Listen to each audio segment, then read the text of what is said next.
At the age of 32, I, Vanessa, witnessed my stepsister Chloe ruin my ideal marriage to Alexander, the CEO of our billion-dollar furniture company. Chloe threw $200 at me during the last settlement meeting following a year of divorce proceedings. To get to your parents' house, reserve a taxi. Goodbye, she said sneeringly. That was when my lawyer burst out laughing. If you are watching this right now, I would love to know where you are from. Drop a like and subscribe if you have ever been underestimated, because what happened next changed everything. I grew up in a modest neighborhood in Boston with just my mom. She worked 2 jobs to keep a roof over our heads after my dad left when I was just 3 years old. We never had much, but Mom made sure I never felt like I was missing out. She sewed my clothes, helped with school projects, and taught me to appreciate what we had. Our tiny apartment became a canvas for my creativity. I would rearrange our sparse furniture and decorate with items I found at yard sales. Even as a child, I had an eye for design and making spaces feel like home. Everything changed when I turned 12. Mom met James, a widower with a 10-year-old daughter named Chloe. After a whirlwind romance, they married, and suddenly our family of 2 became 4. James had a comfortable 3-bedroom house in a nicer part of town, so we moved in with them. I was excited to have a sister, someone to share secrets with and stay up late talking. Chloe had different ideas. From the day we moved in, she made it clear she did not want to share her father or her home. The first night, I found her going through my things, claiming she was just getting to know me better. But the next day, my favorite bracelet, a gift from my grandmother, mysteriously disappeared. When I confronted her, she denied taking it, and James suggested I must have lost it during the move. That became a pattern. Chloe would take my things, deny it, and somehow make me look like the problem. When I got a new sweater for my birthday, Chloe would suddenly need to borrow it for a special occasion. It would return with a stain or tear. My homework would go missing the night before it was due. Friends who came to visit me would leave as her friends instead. Mom tried to mediate, but she was so grateful to James for giving us stability that she often encouraged me to try harder with Chloe. She lost her mother, Mom would remind me. She needs extra understanding. So, I gave in time after time, hoping eventually Chloe would see me as family. High school brought temporary relief. I threw myself into academics and extracurricular activities. Staying away from home as much as possible, I joined the yearbook committee, art club, and business club, discovering I had talents in both creative design and strategic thinking. My guidance counselor encouraged me to apply for scholarships, and I won enough to attend the state university with a double major in business administration and interior design. College was the fresh start I needed. I flourished in the design program, earning praise from professors for my innovative approaches to furniture functionality. During my junior year, I took an advanced design course focused on sustainable materials. That was where I met Alexander Thompson. Alexander sat next to me on the first day of class. Tall with dark wavy hair and intense green eyes, he stood out not just for his looks, but for his passion. While most students were taking the class to fulfill a requirement, Alexander had a vision. He wanted to revolutionize the furniture industry with eco-friendly, beautiful pieces that everyday people could afford. The problem with sustainable furniture, he told me during our first conversation, is that it is either ugly, uncomfortable, or costs more than a car. I want to change that. I was drawn to his ambition and shared my own ideas about designs that could be both practical and stunning. We started meeting after class to sketch concepts, our heads bent together over notebooks in the campus coffee shop. He had the business insight while I had the design instinct. We complemented each other perfectly. By the end of that semester, we were dating. By senior year, we were inseparable. Alexander shared stories of his childhood surrounded by his father's failed business ventures. My dad had good ideas, but poor execution. I learned what not to do by watching him, he explained. I told him about growing up with little and how it taught me to see the beauty and potential in cast-off items. Meanwhile, Chloe was attending a private college paid for by her father. She would call home with stories about parties and shopping trips while I worked part-time jobs to cover my expenses beyond the scholarship. Whenever I visited home, she would make comments about my quaint little major and how I would probably end up decorating model homes in the suburbs. Alexander proposed the weekend after graduation. We were hiking in the mountains, and at the summit, he pulled out a small wooden box he had carved himself. Inside was a simple but elegant ring. "I cannot afford much yet," he said, "but one day I will give you everything you deserve." I did not care about the size of the ring. I cared that he understood me, believed in me, and shared my dreams. When we called our families to announce the engagement, my mother was thrilled. James offered polite congratulations. Chloe said nothing until she called me privately the next day. "So, you found yourself a dreamer," she said with a laugh. "Good luck building castles in the air with him." Her words did not bother me. For the first time in my life, I felt secure in who I was and what I wanted. Alexander and I had plans, and nothing Chloe said could diminish that. Little did I know that her dismissal of our relationship was just the beginning of a much larger pattern that would eventually threaten everything we built. Alexander and I married 6 months after graduation in a simple ceremony at a local park. Instead of an expensive honeymoon, we put our wedding gift money towards starting our furniture business. My mother gave us her entire savings of $5,000 as a wedding present despite my protests. "I have been saving this for your future. Since the day you were born," she insisted. This is exactly what it was meant for. We rented a small apartment and converted the attached garage into our workshop. During the day, I worked at a local design firm while Alexander took a sales job at a furniture store to learn the industry from the inside. Evenings and weekends were dedicated to our dream. I would sketch designs while Alexander researched sustainable materials and built relationships with potential suppliers.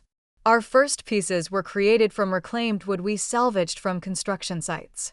Alexander would negotiate with contractors to take discarded materials, and we would transform them into coffee tables, bookshelves, and dining chairs. I developed a signature style that combined rustic elements with clean, modern lines. Each piece told a story through its materials while remaining functional and timeless. We faced countless setbacks. Our first delivery truck, a used panel van Alexander bought for $800, broke down on the way to our first client. We spent $3,000 we could not afford on a specialized woodworking tool that turned out to be defective. A batch of eco-friendly finish ruined an entire collection when it failed to dry properly. After each disappointment, we would sit on our apartment floor surrounded by sketches and samples and remind each other why we started this journey. "We are not just making furniture," Alexander would say. "We are creating homes, places where families will gather, children will grow, and memories will be made." 18 months into our venture, I created a modular shelving system that changed everything. The design allowed customers to customize their storage solutions without specialized tools. The pieces could be arranged in countless configurations and expanded over time as needs changed. I used a combination of reclaimed wood and sustainable bamboo with hidden joinery that made the pieces look like they were floating on the wall. Alexander took photos of my prototype and created a simple website showcasing the design. The morning after the site went live, we woke to find hundreds of emails in our inbox. A popular design blogger had shared our shelving system, calling it the perfect marriage of sustainability, functionality, and beauty. Within weeks, we had more orders than we could fulfill from our garage. Alexander negotiated with a local woodworking shop to use their facilities during off hours. I quit my day job to focus on our company full-time. We hired 2 part-time assistants, both recent graduates from my design program who believed in our mission. As demand grew, Alexander focused on the business operations while I continued refining our designs and developing new pieces. We made a conscious decision for Alexander to be the face of the company. He had the charisma and business vocabulary to impress investors and clients. I preferred working behind the scenes, creating the products that were becoming our signature. Thompson Design House expanded from shelving to full furniture collections. We moved operations to a small warehouse and hired our first full-time employees. Alexander secured a meeting with a national home goods retailer who wanted to feature our coffee tables in their stores. The initial order was large enough for us to invest in better equipment and a larger production space. Through it all, Alexander and I remained equal partners. Though he held the title of CEO for public purposes, we made every significant decision together. Late nights in our office, we would discuss strategy over takeout food, debating the merits of rapid expansion versus controlled growth. We agreed that maintaining quality and our sustainable ethos was non-negotiable, even if it meant growing more slowly. What few people knew, including our families, was that our legal structure reflected this partnership. On the advice of our business attorney, we had set up the company with a complex ownership arrangement. While Alexander was the public CEO, I actually held 51% of the voting shares. This was partly a protective measure in case one of us became incapacitated, but also acknowledged my role as the creative engine of our success. Alexander had insisted on this structure, saying, "Your designs are what make us special." This protects both of us and the integrity of what we are building. By our 5th anniversary, Thompson Design House had grown to a $30 million company with 60 employees. We had expanded to 3 product lines sold in stores nationwide.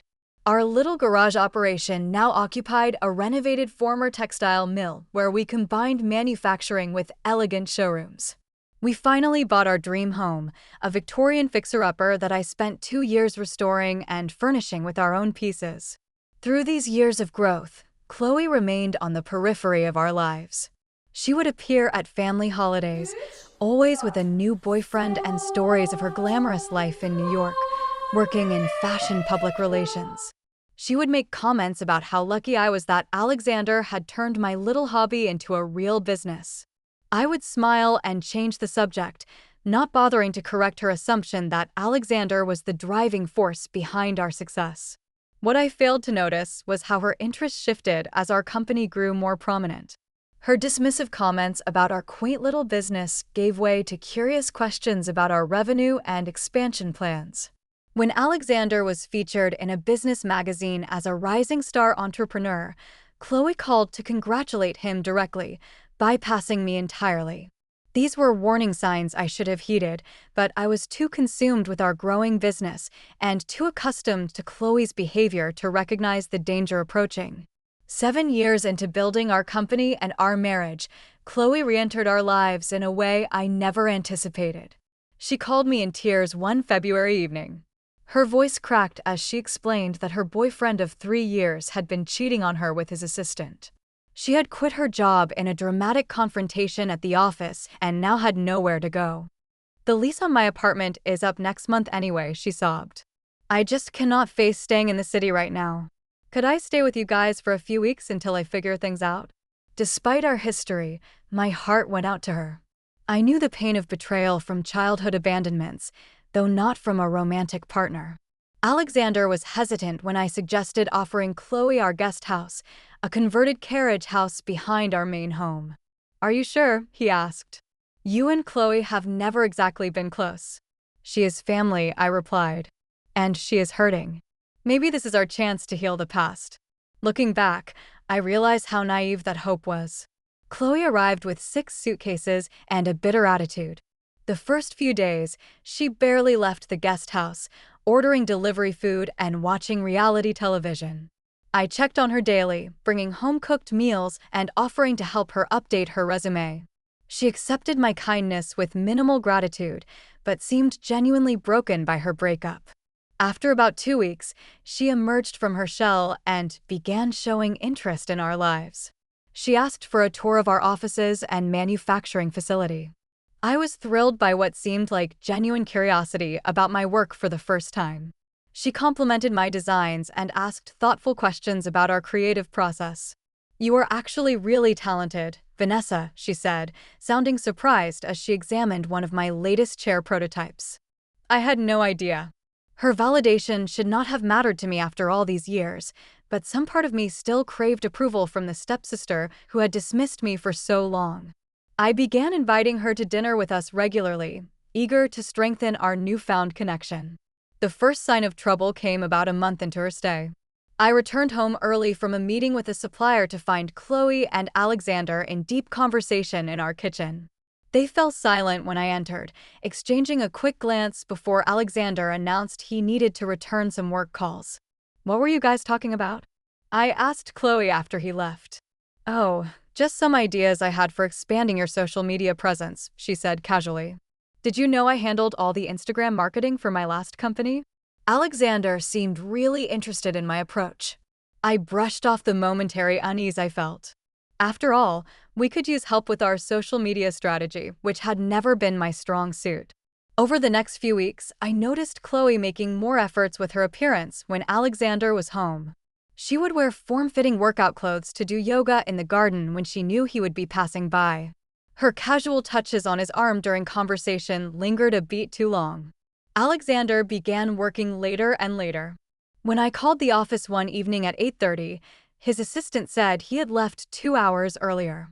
He arrived home at 11 o'clock, claiming he had been at a business dinner with potential investors. His cologne smelled different, stronger, as if recently applied. Why did your assistant think you left at 6:30? I asked. She must have been confused, he replied, not meeting my eyes. I told her I was heading to the dinner directly from the office. I found myself checking his phone when he was in the shower. The rational part of me knew this was wrong, a violation of trust, but my instincts were screaming that something was off. One morning, I saw a text from Chloe. Last night was exactly what I needed. Thanks for listening. When confronted,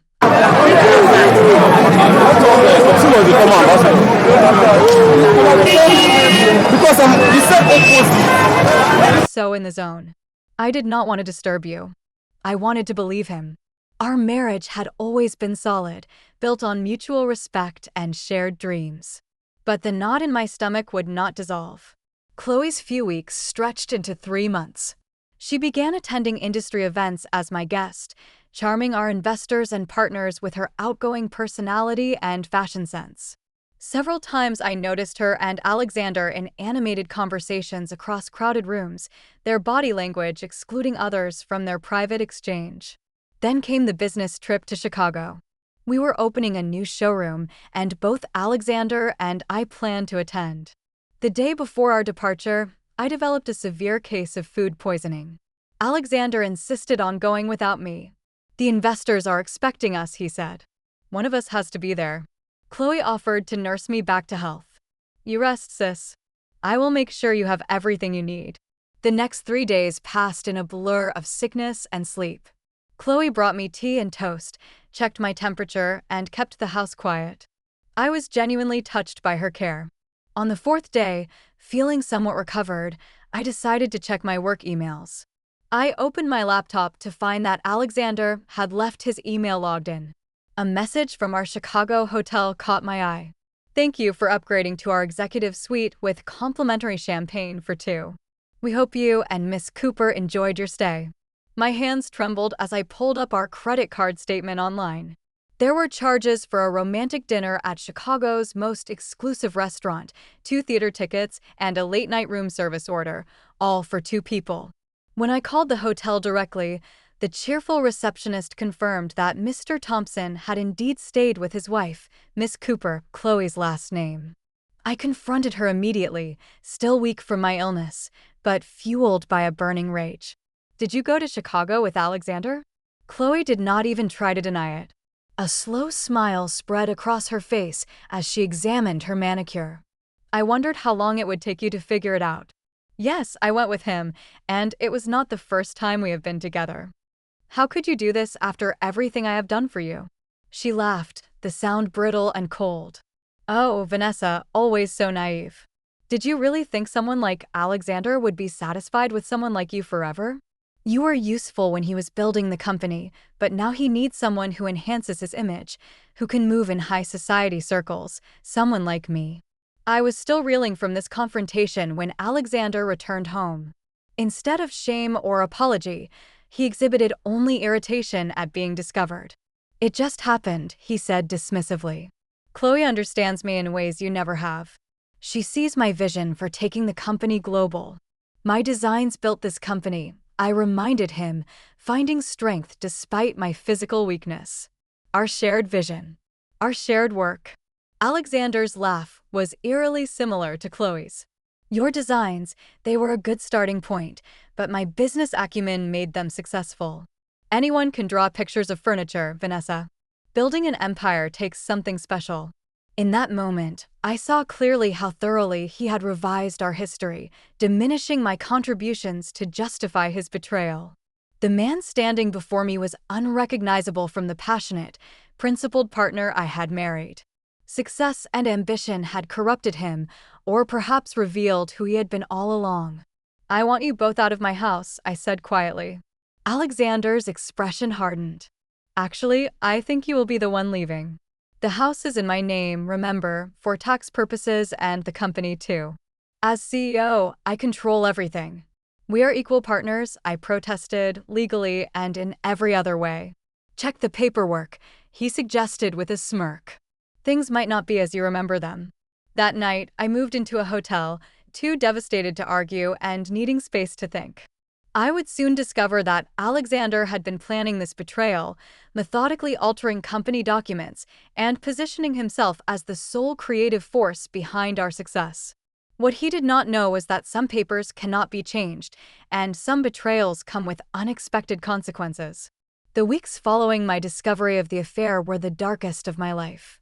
I moved from the hotel into a small one-bedroom apartment that cost nearly half my available savings.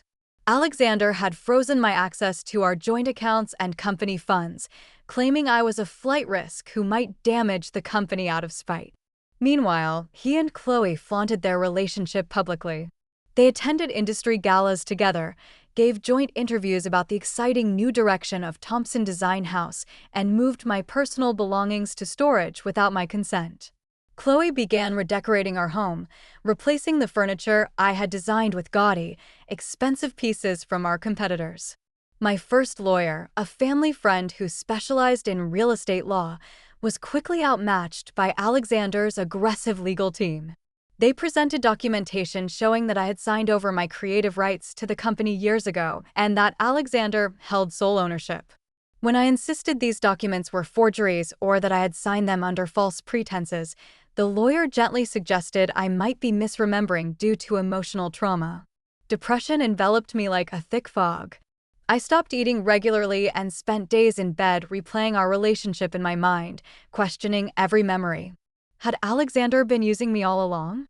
Was our entire marriage a business arrangement in his eyes? The betrayal by both my husband and stepsister reopened childhood wounds of abandonment and rejection. My mother called daily, offering to let me move back home, but I could not bear the thought of returning to my parents' house in defeat. James, my stepfather, made matters worse by suggesting that perhaps I had neglected Alexander by focusing too much on work, creating an opening for Chloe's advances. His defense of his daughter was yet another betrayal. 6 weeks into this downward spiral, my former assistant from Thompson Design House, Zoe, reached out. She had quit shortly after my departure, unable to stomach the hostile takeover of the company culture. "You need to fight back," she urged over coffee in my sparse apartment. "Alexander is running the company into the ground. He is cutting corners on materials, outsourcing production to factories with questionable labor practices, and alienating the artisans who made your designs special. Everything you built is being dismantled." Her words pierced through my fog of self-pity. This was not just about my marriage or personal humiliation. It was about the company we had built, the employees who believed in our mission, and the principles I had fought to uphold. "But what can I do?" I asked. "He has all the power and resources." "Not necessarily," Zoe replied, a hint of mystery in her voice. "You need a better lawyer. Someone who specializes in both divorce and corporate law." I might know someone. That someone was Patricia Winters, a formidable attorney in her mid-40s with a reputation for handling complex high-asset divorces with business entanglements. Her consultation fee alone was $800, nearly emptying my checking account. But the moment she reviewed my case, I knew she was worth every penny. Unlike my previous lawyer, Patricia did not accept the documents Alexander presented at face value.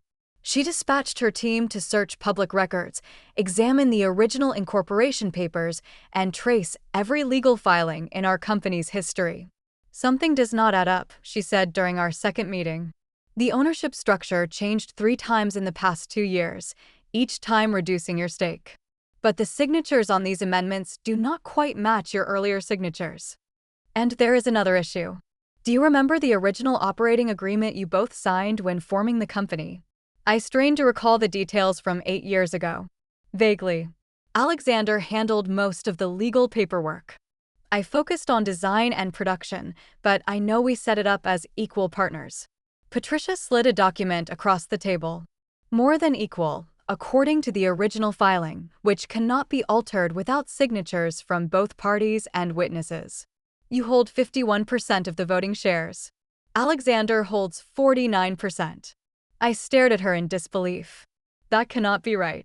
Alexander would never have agreed to give me controlling interest. Actually, it was his idea, Patricia said, showing me a note in Alexander's handwriting attached to the original document. His comment here states that since your designs were the cornerstone of the business, you should have final say in any dispute to protect the creative integrity of the company. The memory flooded back. We had been sitting with our first lawyer, a kind, older gentleman, who had warned us about business partnerships dissolving under pressure. Alexander had insisted on giving me the slight majority share, saying it would ensure our company never strayed from its founding principles, even if we disagreed on strategy. Alexander must have forgotten about this arrangement, I whispered, or assumed he had changed it along with the other documents. This is our leverage, Patricia explained. But we need to be strategic about how and when we reveal it. In the meantime, we need to document everything Alexander and your stepsister are doing to damage the company and violate its founding principles. Over the next 4 months, Patricia built our case methodically while I rebuilt my strength.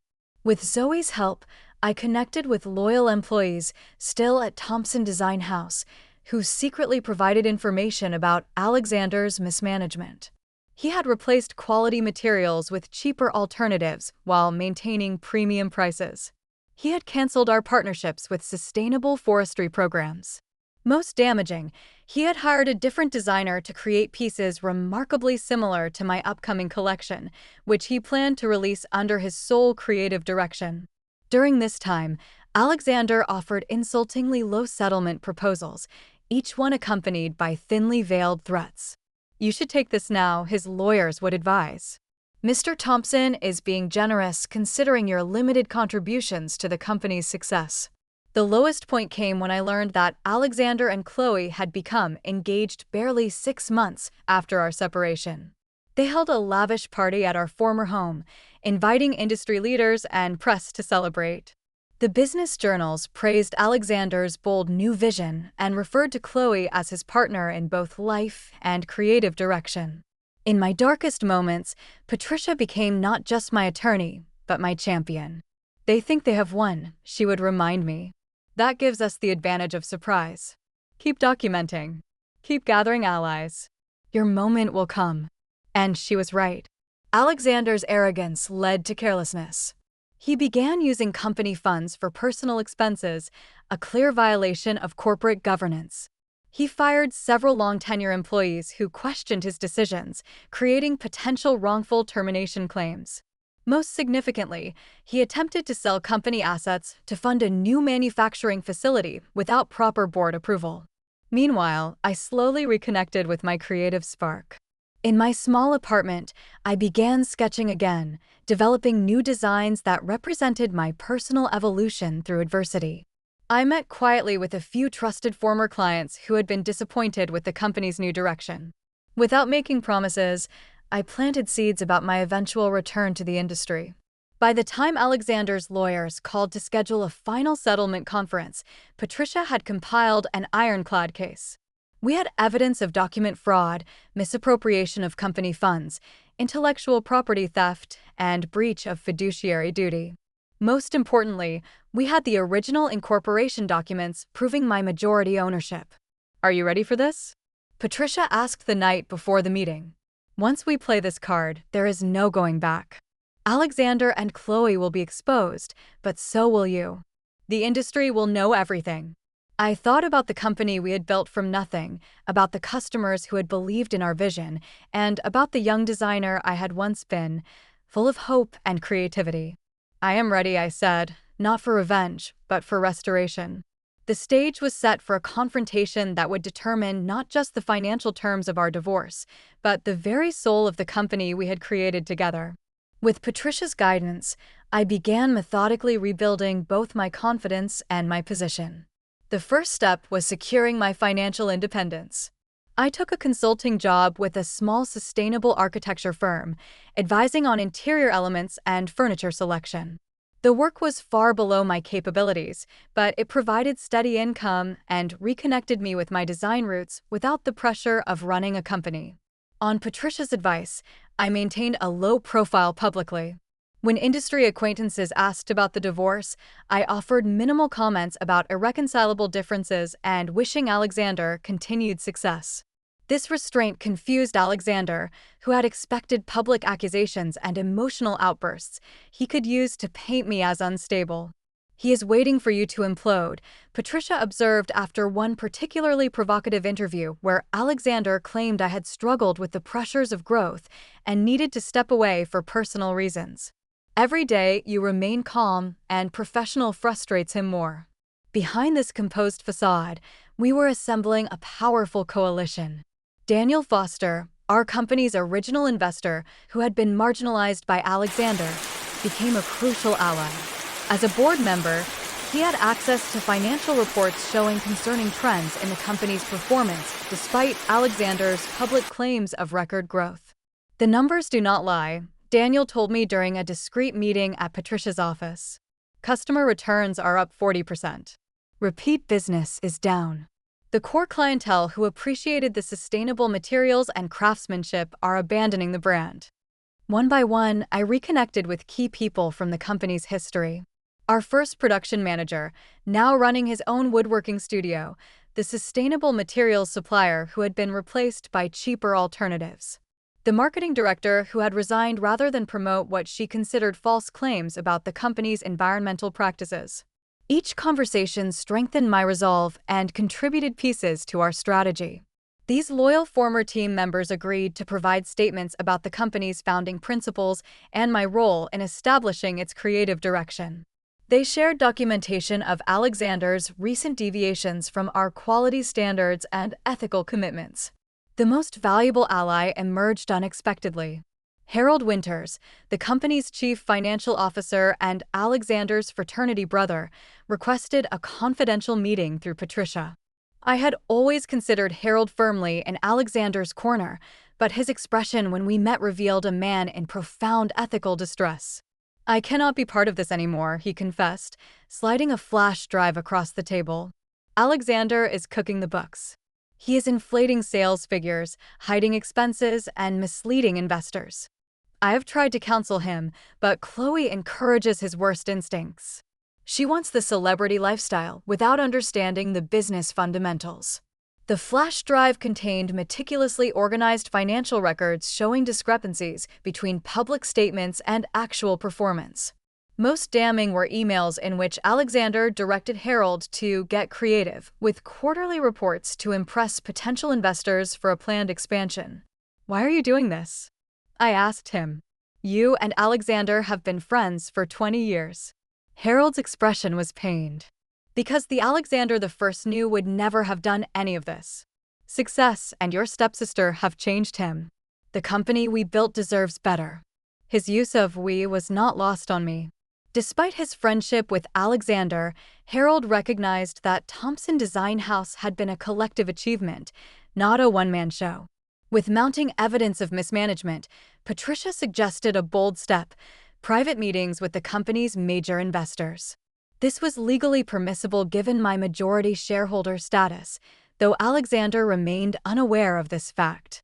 Under strict confidentiality agreements, we shared our concerns about the company's direction and hinted at the coming leadership transition. "We are not asking you to take sides," Patricia told them smoothly. "Merely to be prepared for some organizational changes that will protect your investments and restore the company's founding principles." Most investors responded with cautious support, having noticed the declining quality and confused brand messaging themselves. Two even expressed relief that intervention was coming before the company's reputation was irreparably damaged. Throughout these preparations, Alexander grew increasingly erratic. Sales were declining despite his aggressive marketing campaigns. Long-standing clients were canceling orders. Design critics were writing scathing reviews of the new collections, noting their derivative aesthetic and compromised craftsmanship. Chloe's presence exacerbated these problems. With no background in design or business, she nevertheless insisted on influencing product decisions. She pushed for flashier, trend-focused pieces that abandoned the timeless quality that had built our reputation. Her extravagant spending as the future Mrs. CEO became gossip within the industry, with stories of $5,000 dinner parties and $10,000 shopping sprees charged to company accounts. Alexander seemed to sense threats gathering, but could not identify their source. He increased security at company headquarters, implemented stricter confidentiality policies, and became paranoid about corporate espionage. In one bizarre move, he hired a private investigator to follow me, apparently believing I was starting a competing company. The investigator ironically approached me directly. "Mr. Thompson is wasting his money," he told me after revealing his assignment. "I have better things to do than watch you teach design workshops at the community center and meet with your lawyer." He terminated his contract with Alexander and provided us with evidence of the inappropriate surveillance. As the final settlement meeting approached, Alexander made one last attempt to resolve matters quietly. His lawyers offered a slightly improved settlement, $300,000, about 1% of the company's value, and a non-compete agreement preventing me from working in furniture design for 5 years. The implicit message was clear: take this modest sum and disappear. Patricia's response was a masterpiece of restraint. "My client will consider this offer and respond at our scheduled meeting." Her slight smile as she relayed this exchange told me everything. Alexander had taken the bait, believing I was finally ready to surrender. The night before the settlement meeting, I barely slept. Not from anxiety, but from a quiet, simmering determination. I reviewed our evidence one final time, mentally rehearsed Patricia's carefully planned strategy, and selected my outfit with purpose. A perfectly tailored navy suit made by a sustainable clothing company, paired with the first piece of jewelry I had ever designed, a pendant representing growth and resilience. As dawn broke, I stood at my apartment window looking out at the city awakening. Everything I had built was on the line. But unlike the beginning of this ordeal, I no longer feared the outcome. Whatever happened in that conference room, I had already reclaimed my most valuable asset: belief in myself and my vision. "They think tomorrow is an ending," I whispered to my reflection. But it is actually a beginning. The law offices of Caldwell and Associates occupied the 35th floor of a sleek downtown high-rise. Floor-to-ceiling windows offered panoramic views of the city, where Alexander and I had built our dream from nothing. As the elevator ascended, I felt a strange calm. My hands were steady, my mind clear. Patricia stood beside me, her leather portfolio containing the documents that would change everything. "Remember," she murmured, "let them show their hand completely before we reveal ours. The more they commit to their narrative, the more powerful our evidence becomes." The conference room was designed to intimidate, with its massive mahogany table and imposing leather chairs. Alexander sat at the far end with his attorney, Roland Pierce, a shark-like litigator known for aggressive tactics. But the surprise was Chloe's presence. As my stepsister, she had no legal standing in these proceedings. "Miss Cooper is here as Mr. Thompson's fiancée and creative partner," Roland explained with practiced smoothness. Given her future role in the company, Mr. Thompson feels her input is valuable. Patricia's expression remained neutral. "How thoughtful. Shall we begin?" Roland launched into a rehearsed speech about Alexander's generous settlement offer, describing it as more than fair given the circumstances. He laid out documents showing Alexander as the company's founder, creative force, and sole legal owner. According to these papers, my role had been primarily administrative with some input on aesthetic decisions. I watched Alexander during this presentation. He maintained a practiced expression of regretful magnanimity, occasionally nodding at key points. Chloe was less disciplined, a smirk playing at the corners of her mouth as Roland diminished my contributions year by year. In summary, Roland concluded, Mr. Thompson is prepared to offer $300,000 as a final settlement with the understanding that Miss Blake will sign a comprehensive non-disclosure agreement and a 5-year non-compete clause. Additionally, she will make no claims to intellectual property developed during the marriage and will issue a public statement confirming Mr. Thompson's leadership of the company from its inception. Patricia took notes throughout this presentation, asking occasional clarifying questions that revealed nothing of our position. When Roland finished, she thanked him for the comprehensive overview and asked for a brief recess to confer with me privately. "They are sticking to the script," she whispered once we were alone in a small side office. "This is perfect. Are you ready for phase 2? I nodded, my resolve hardening. We returned to the conference room where Alexander was checking his watch impatiently. "My client has some concerns about the characterization of her role in the company," Patricia began mildly. "Perhaps Mr. Thompson could clarify his understanding of the company's founding and Miss Blake's contributions." Alexander leaned forward, clearly prepared for this question.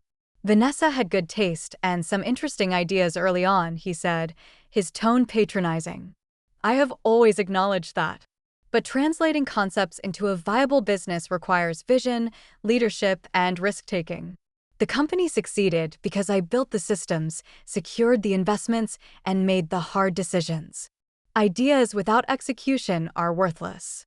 And the original designs, the sustainable manufacturing processes, the relationships with artisan suppliers?" Patricia prompted. Alexander waved his hand dismissively. "Initial concepts that evolved significantly under my direction. The company outgrew its garage workshop phase years ago. Today's Thompson design house bears little resemblance to those early experiments." "I see," Patricia said. "And the current creative direction, the new collections?" Here, Chloe interjected, unable to contain herself. "Alexander and I have completely reinvented the brand. Those rustic sustainability pieces had limited appeal. Our new luxury positioning has attracted a much more sophisticated clientele." I remained silent, watching this performance with detached interest. These people were strangers to me now, rewriting a history I had lived. Patricia nodded thoughtfully. "One last question before we respond to your offer. The financial performance under this new direction. How would you characterize it?" Roland stepped in smoothly. "The company is experiencing the expected adjustment period during its repositioning. The long-term projections are extremely positive." "Projections," Patricia repeated, "not current results." "Enough questions," Alexander cut in. "We are here to finalize a settlement, not review business strategy. Does your client accept our offer or not?" Patricia closed her notepad. "Before we respond, I believe Miss Cooper had something she wanted to give my client." All eyes turned to Chloe, who appeared momentarily confused before remembering her planned gesture.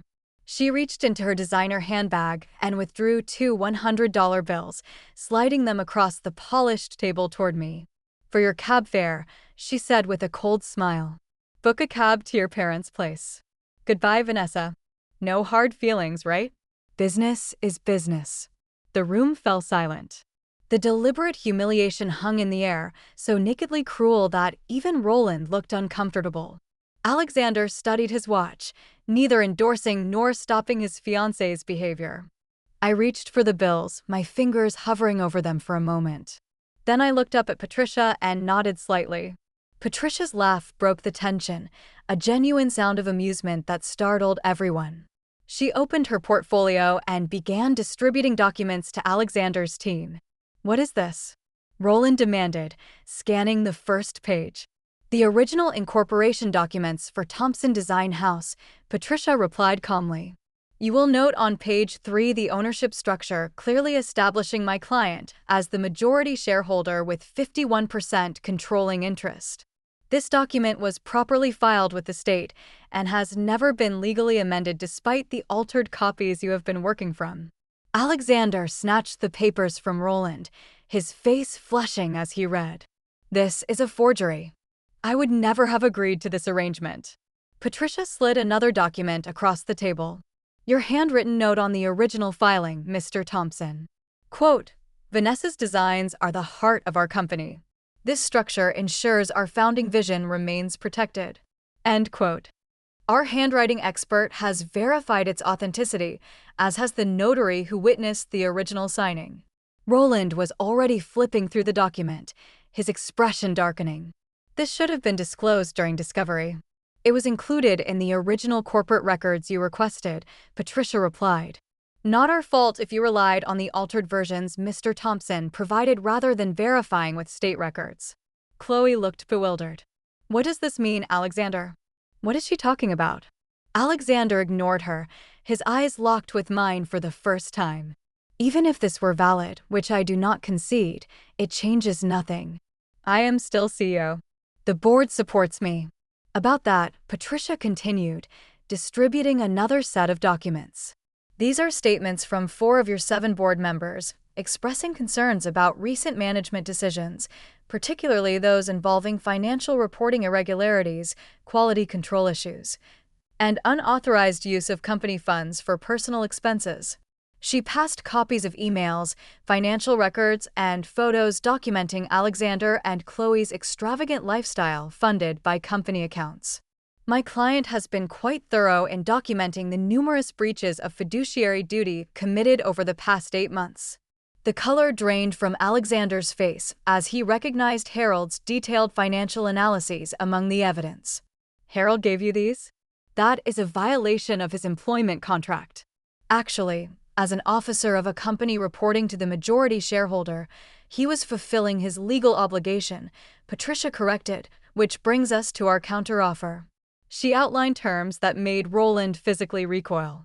Alexander would resign as CEO immediately. The board would appoint me as interim CEO while a proper search was conducted for which I would be a candidate. Alexander would retain 20% non-voting shares, but have no operational role.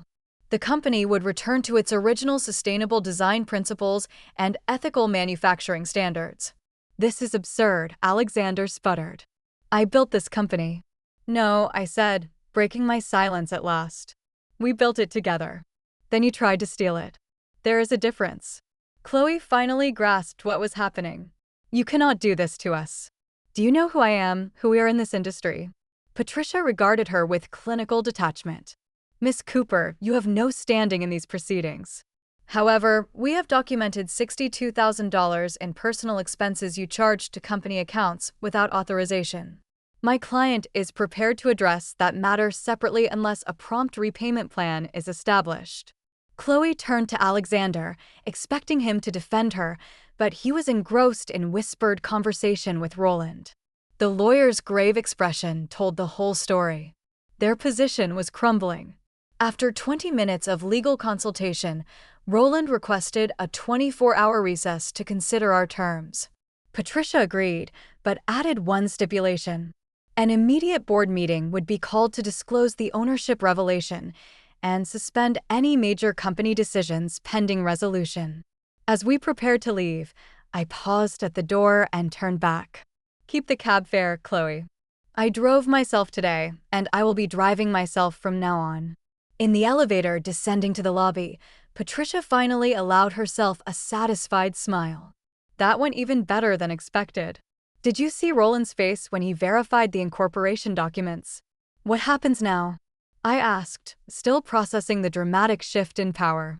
Now Alexander scrambles to salvage what he can. He will likely accept our terms with minor modifications to save face. By this time next week, you will be back in your rightful position. As we stepped out into the bright afternoon sunlight, I felt the weight of months of anxiety and betrayal begin to lift. The company would survive. My designs would continue. And most importantly, I had reclaimed my voice and my value. You know what the strangest part is? I told Patricia as we walked to our cars. I should hate them both, but mostly I feel sorry for them. They thought they were stealing a furniture company, but they did not understand what actually made it valuable. Patricia nodded thoughtfully. That is often the case with theft. People take the object but miss the essence. As predicted, Alexander's team contacted us the following morning to accept our terms with only minor adjustments to the financial transition plan. Within 48 hours, the board voted to remove him as CEO and appointed me as his interim replacement. The company announcement cited a mutual decision to pursue separate creative visions and a return to founding principles. Chloe disappeared from public view immediately after the settlement, reportedly returning to New York.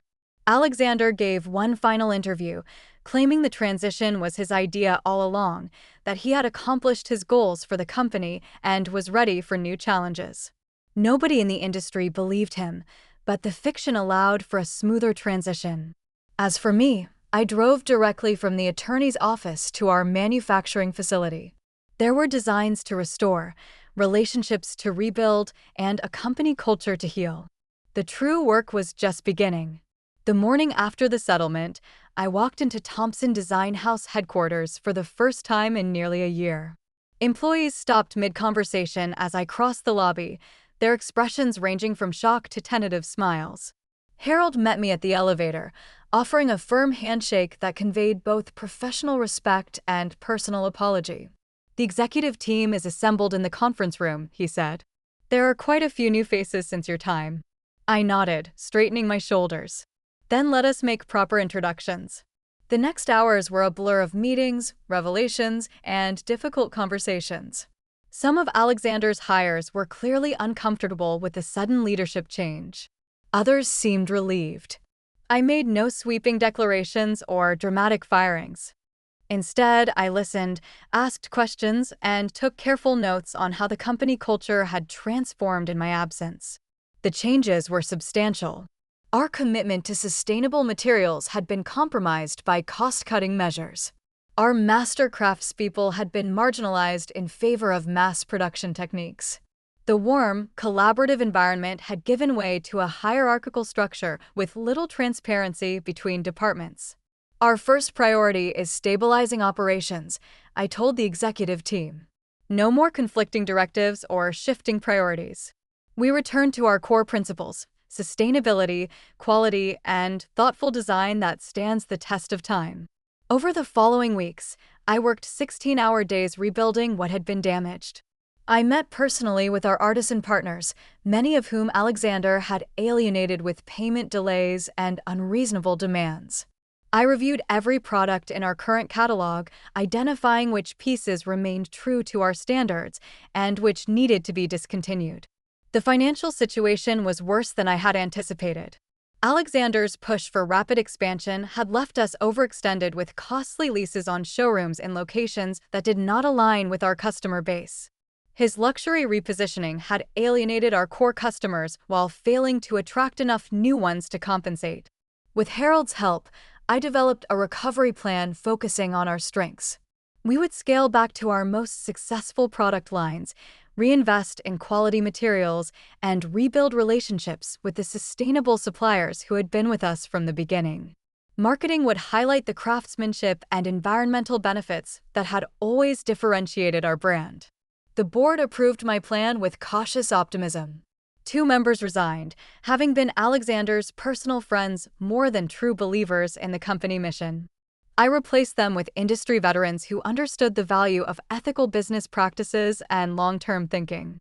3 months into this rebuilding process, I received an unexpected visitor. Lisa Fairchild, the design journalist who had first featured our shelving system years ago, requested an interview about the company's return to roots. Her recent articles had critically questioned the changes under Alexander's leadership, noting the declining quality and confused brand identity. "Be honest with me," she said once we were seated in my office. How bad was it behind the scenes? I considered my response carefully. The industry was full of rumors about the dramatic settlement and leadership change. I could easily paint Alexander and Chloe as villains, confirming the most salacious speculations. Instead, I chose a different path. "Every company faces growing pains and occasional detours from its core mission," I replied. We explored a different direction that ultimately did not align with our founding principles. Now we are recommitting to what made Thompson Design House special from the beginning: sustainable materials, thoughtful design, and furniture built to become heirlooms rather than disposable goods. Lisa seemed disappointed by my diplomatic answer, but respected it. Her resulting article focused on the company's renewed dedication to craftsmanship rather than the personal drama behind the transition. This set the tone for our public narrative moving forward, looking ahead rather than dwelling on past conflicts. 6 months after reclaiming my position, we launched a new collection I had designed during my exile. The pieces combine the warmth of natural materials with clean, timeless lines that could adapt to changing tastes. Each item included elements that could be repaired or replaced over time, reducing waste and extending the furniture's lifespan. The collection was a critical and commercial success, selling out its initial production run in 2 weeks. Design blogs praised its thoughtful functionality and returned to authentic craft values. More importantly, it brought back customers who had drifted away during Alexander's tenure, relieved to see the company returning to its roots. As the company stabilized, I gradually reduced my hours from the initial emergency pace to a more sustainable schedule. This allowed me to finally process the emotional aftermath of the betrayal and divorce. I began seeing a therapist who specialized in recovery from narcissistic relationships, unpacking the patterns that had made me vulnerable to Alexander's manipulation. I also reconnected with friends I had neglected during the crisis, including my oldest friend, Grace, who had tried to warn me about Chloe's intentions. "I should have listened to you," I admitted during a long overdue dinner. Grace shook her head.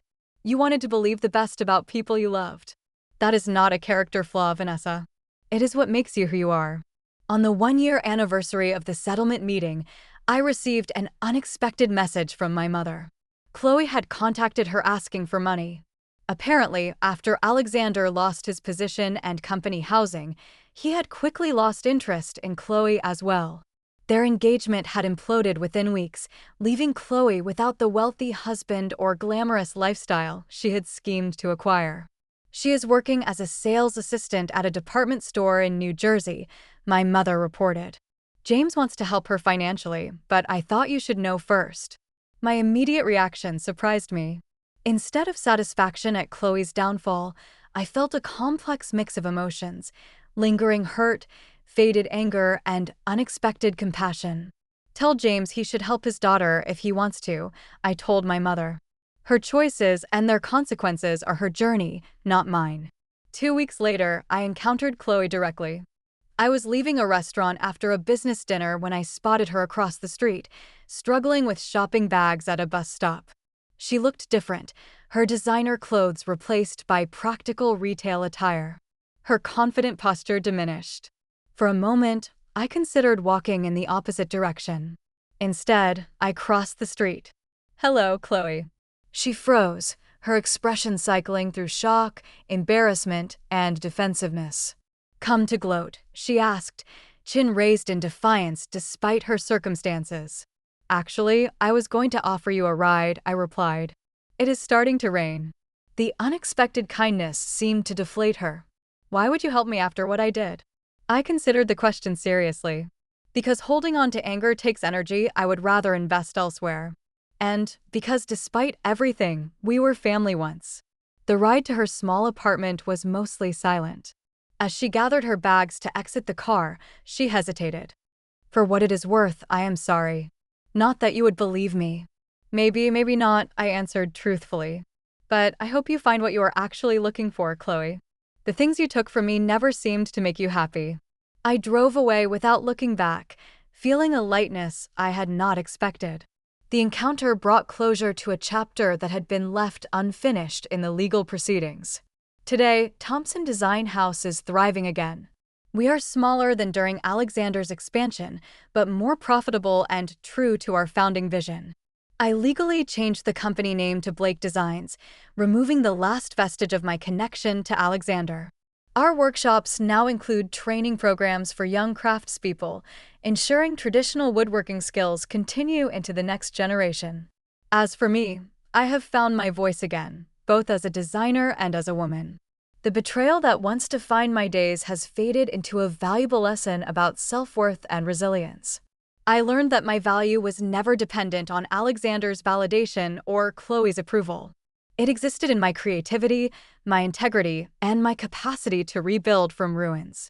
The most important discovery was learning to trust myself again, to recognize that the red flags I ignored were actually my intuition trying to protect me.